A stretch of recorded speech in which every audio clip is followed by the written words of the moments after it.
Bienvenue sur Cuisine avec tes livres. On se retrouve aujourd'hui à la veille du temps des fêtes et au moment aussi où j'ai reçu ma revue Ricardo de Noël. Je vous dirais qu'à travers les années, je n'ai pas toujours été abonnée, tantôt abonnée, tantôt désabonnée, mais j'ai toujours acheté les numéros de Noël qui sont pour moi incontournables. J'en faisais le tour dernièrement, puis ça m'a amené à faire ressortir mes meilleures recettes à travers les années et des recettes qui deviennent des recettes de famille aussi pour les enfants qui nous le redemandent à chaque année.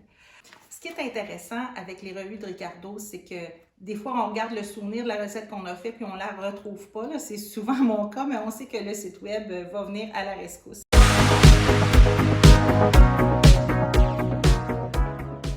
De cette revue-là, regardez tous les petits papiers. Une année, quelle année c'était ça? On s'est fini par plus le savoir.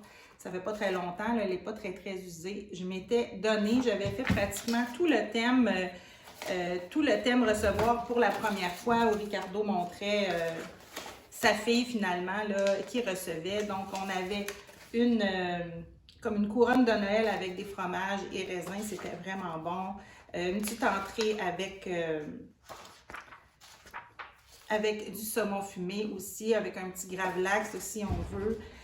Une verrine de lait de poireau et fromage croustillant, ça je l'ai fait. Ça faisait vraiment un bel effet au lieu de servir un potage dans une soupe avec un petit hors d'œuvre. C'est presque comme un petit cocktail dînatoire. Une belle petite salade, je me rappelle, j'avais tout fait le thème, mais un wow que je veux vous mentionner, et ça c'est à retenir, à partir de tranches de gâteau aux fruits qui nous resteraient finalement, rendus dans le temps du jour de l'an, on les tranche dans le fond, on les tranche finement, on les met au four et ça nous devient comme pratiquement un petit craquelin de gâteau aux fruits. Et vous mettez des restants de fromage. Dans le fond, ils nous disent une mûre, une prune.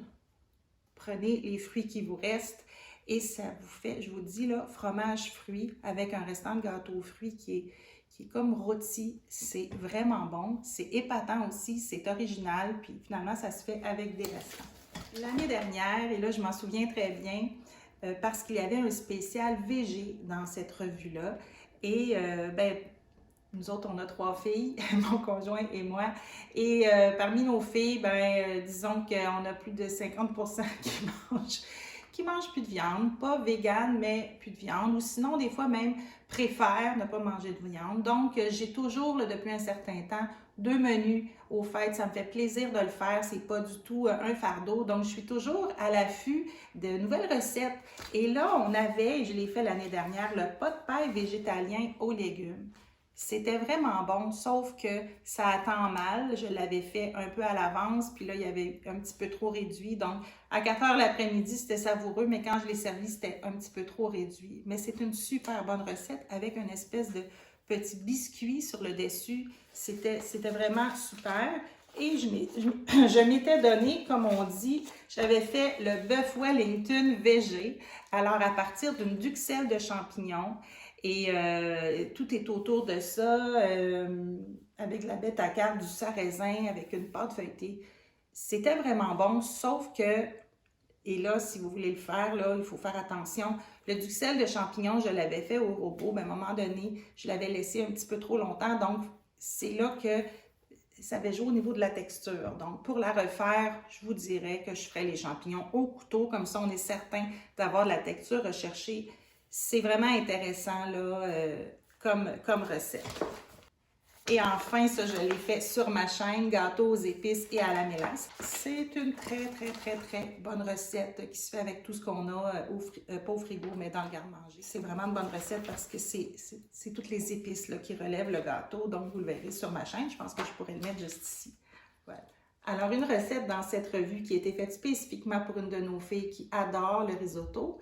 Et j'avais vu le risotto aux champignons réalisé à l'autocuiseur. Et quand on reçoit dans le temps des fêtes, ben là, le risotto sur le rond, c'est peut-être pas idéal.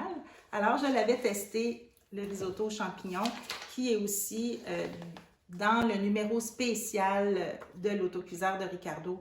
C'est vraiment une bonne recette. Puis ce qui est le fun, c'est que ça peut attendre dans l'autocuiseur. Ça se réchauffe bien. Donc, très bonne recette. Une autre année, une autre vue, j'avais préparé pour un buffet, et ça, je vous le recommande vraiment, le saumon au canneberge. Donc, ça se place bien sur la table. Ça se fait à l'avance parce que le saumon, il peut être servi tiède. Il y a une belle garniture de canneberge qui fait vraiment temps des fêtes. Et pour vrai, c'est vraiment bon. Une autre recette qui se fait bien à l'avance et qui attend bien, c'est le rôti de dinde. Et j'en ai fait vraiment souvent des rôtis de dinde là, à toutes les sortes au four. Mais celle-là, elle se fait à la mijoteuse. Et pour vrai, ça va super bien. On met le thermomètre là, pour vérifier la température là, parce qu'on ne peut pas juste se fier au temps. Mais la garniture au canneberge qui est faite à partir d'une gelée de pommes, de canneberge et autres épices, c'est génial parce que quand on a atteint la température désirée, là, on peut le sortir, le mettre en tranches et on a la belle sauce qui peut être réduite. Ça, c'est vraiment, comment dire, j'allais dire dépanneur, mais c'est pas dépanneur, mais ça va bien quand on a beaucoup de choses à faire. La mijoteuse, elle fait son travail sans utiliser le fourneau. À toutes les années, j'essaie de toujours amener des salades qui sont un peu surprenantes. Mon neveu m'a déjà dit, ma tante, toi tu fais des salades, tu mets des choses ensemble qu'on n'aurait jamais pensé qu'ils se pouvaient.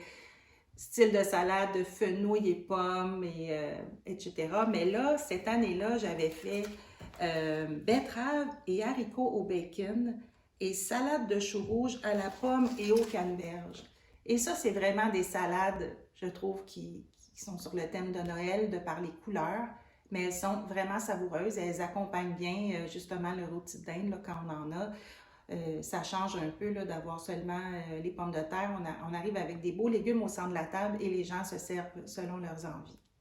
Et pour terminer, dans cette revue, on a le gâteau aux fruits traditionnel, sauf que cette recette-là, elle se décline en 3 petits pains et je trouve que ça va bien pour offrir en cadeau. Là. Donc, bonne recette qui nous permet d'avoir plusieurs pains plutôt qu'un gros. C'est quand même dispendieux à faire du gâteau aux fruits là, avec tout ce que ça prend. Mais si, c'est sûr que c'est une recette où on n'a pas tant de boissons, c'est juste arroser un petit peu de cognac, pas tant. C'est sûr qu'on en a des grands chefs là, qui nous montrent que là, les gâteaux aux fruits peuvent macérer des semaines. Ça, c'est une recette plus, je dirais pas de dernière minute, là, mais une recette un peu plus accessible.